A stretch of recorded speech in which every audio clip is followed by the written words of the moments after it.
जसं जन्म देणं हे आई आपले कर्तव्य पूर्ण करते, तर आईचं पालन पोषण करणं हे मुलाचंही कर्तव्य आहे. मग कायदा कसा आणता येईल? तर साधारणतः सरकारी अधिकारी कर्मचाऱ्यांच्या बदलींचे अर्ज मी तपासले.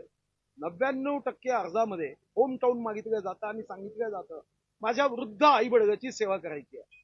तर इतका जर भाव आहे बदली मागताना, तर मग कायदा केला पाहिजे की एखाद्या आई वडिलांनी जर माझा मुलगा सरकारी अधिकारी आणि कर्मचारी आहे किंवा ट्रेझरीमधून पगार होणारा त्यांचा मुलगा आहे, तर अशा प्रसंगामध्ये अर्ज केल्यानंतर 1 महिन्यात जे काही आपण समिती नियुक्त करू ती समिती तपासणी करेल.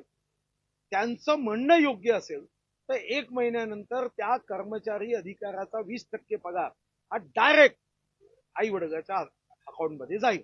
असं कायद्याचं स्वरूप आहे. आता सरकार आपली भूमिका व्यक्त करेल.